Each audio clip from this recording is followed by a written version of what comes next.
Hello, Manchester. You're locked into The Breakfast Show with your boy Jasper Hopkins. I'm joined today with Tommy Villiers and Piri. Yo! What's up? So we've been talking about Soft Spot. We've spoken a little bit about Porridge as well, your band, not The Breakfast. And I want to ask what's coming next, because with Soft Spot being such a massive hit, there must be a big anxiety about matching it or releasing something that's going to get that same level of exposure. Yeah, very much so. Because, I mean, there's pressure, because, like, when we released Soft Spot, we didn't have many listeners, so it was, like, we didn't really matter who heard it. But now we know, like, oh my god, loads of people are going to hear this. Like, this has to be good and stuff. Well, it has to be good anyway, but, you know. So, yeah, I've basically just been on Logic most days. having said that, though... Trying to make my mixes sound as good as they can. I am feeling very good about the music we've got, though. I do think it matches up. Hopefully. I'm excited to hear it. I mean, we do have an exclusive coming up next for you guys, so make sure you stay locked in for that. So I want to ask as well about the TikTok strategy. So you said someone who made a bench and someone else made, what was it, a Korean scrambled eggs? Yes. So was there a certain strategy with your TikTok? Was it like, did you have an idea of how you wanted to market it, how you wanted it to get picked up? So basically, like, when you upload it to the distributor, you can choose, like, the section of the song that goes on TikTok. So we just made sure it was the drop bit, that I can't help it, or whatever. And then when it first came out, I went on a Facebook group and was like, anyone who's got, like, a TikTok following, message me, because I'll pay you to use my song, basically. And it was just people with, like, 5,000 followers, so I was just giving them, like, 20 quid. To use the They could do it however way they wanted. So there's a Facebook group for TikTok Oh no, creators. it was just a Manchester student group, classic. just people. And then I also I contacted like a couple of like bigger creators and like paid them as well. And then so it was basically like six promoted TikToks at the start. And then from there, like obviously they have an audience and it just snowballs and snowballs as people start using it. So yeah, it's definitely worth it. If you've got a moment like of your song that could be a TikTok moment, it's definitely worth like promoting it with some creators. It's a great strategy. So what sort of advice would you give to, say if someone was trying to get their music noticed, you're going to say that, so they should message creators. Is there anything else that you think that they could do? Because obviously like a lot of people do struggle to get their music heard. And this is your second track and it's at 2.4 million streams. Mind blowing, honestly. Literally do not know how this happened, honestly. Couldn't tell you, but yeah, the TikTok creators, and then I just did like a couple of Instagram ads and a couple of like TikTok ads, like not creator promotions. But yeah, I don't know. Honestly, I think if you've got a TikTok moment in your song, just make sure that's the part that gets uploaded. It's important. Yeah, catchy tunes always go well. Memorable lyrics. Yeah, without a doubt. It's got to be, sometimes it has to be a little bit of an earworm. Yeah. I feel like Soft Spot defo, it gets stuck in your head in the loop. Yeah, and something simple as well. Exactly.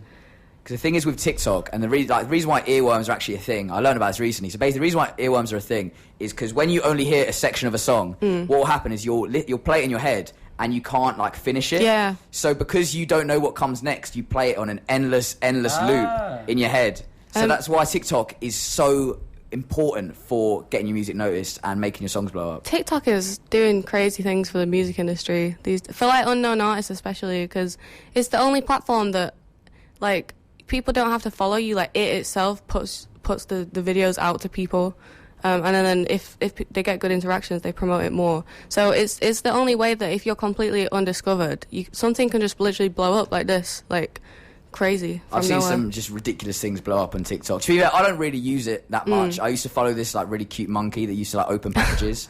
And I know that. I logged on for the first time in 3 months, and at the top of my feed was unfortunately George has passed away, and then I just deleted the app. For me, sorry for bringing the mood down, but yeah. R.I.P. George. R.I.P. George. I'm getting a little bit emotional. I might have to take a second. So I've seen your live sets that you've got with Porridge on YouTube. I was wondering, is there going to be any Piri and Tommy live sets? Is there going to be any shows? Absolutely. I think our first show is actually going to be in Manchester. in Yes. Yes Basement. Yes. Yes Basement in November, I think. Yeah, early November. We're doing a DJ and vocal. Yeah, DJ. I'll be on the decks. Sophie will be on the mic. I'll also be on the mic doing some BDs. Maybe guitar. Maybe some live guitar. I'm excited. I mean, I'm getting It's tickets. gonna be a party. It's gonna be Yeah, a party. it's gonna be a big Free one. money. So with Piri, what was the motivation behind that name? What was the idea? Did it just come to you, or Oh, basically, it's a name I've been using online for like years. you're just a Basically, big fan of Nando's? Oh, I am a big fan of Nando's, but it's actually not from Nando's. It was like I used literally a gibberish word generator to come up with a username, and it came up with Pirically, and then everyone just shortened that to Piri when like talking to me online. So I've gone by that for a little while, so it kind of made sense. And what about you, Tommy? Was it just It was just your parents? Yeah. Yeah, I didn't really He get was to born decide into it. mine. Yeah. Yeah. I was actually christened Thomas, but he they suits started- Tommy so much Yeah, more. Yeah. I think I'm a Tommy, to be honest. It's a bit cheekier. So Piri, you've been releasing music for a very short time, whereas Tommy, you've been in the scene for quite a while. So Piri, it's so early in your career, yet you've hit such a height. What for you and Tommy as well? Something happened. You achieved a certain goal where you could sit down and be like, "Mum, I made it." Literally already. Well, I still want to play at Boomtown. If we could play at Boomtown, that would make everything. Playing like one of the decent sized tents at a festival, that'd be crazy. Yeah.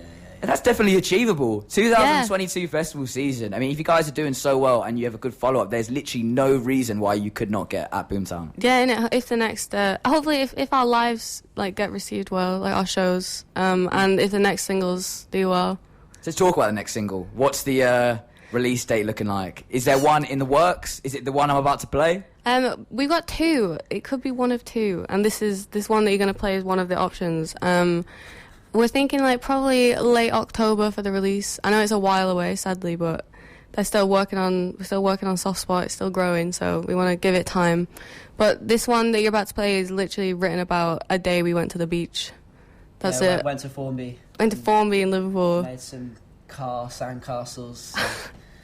Yeah, at the end of the track, there's like a little like verb, like a spoken bit. Yeah. It's just taken from a video of us at the beach, just like chilling. So we got Beachy coming up next. We got a cheeky exclusive for the people Yay. of Manchester. You only get this on The Breakfast Show with your boy Jasper Hopkins. So Piri and Tommy have joined me today. Thank you so much for joining me. We're going to finish off the interview with the exclusive. Thanks Is there so anything much. you want to say to people of Manchester? I'll just big up Unity. Unity, Yeah, literally. thank you so much. Big up Binks as well. Yeah, First big up Soft Spot radio play on Unity Radio. Shout out Binks. It was City, the real sound of the city. Come on. Let's get that Always song. wanted to say that. Let's get that track playing.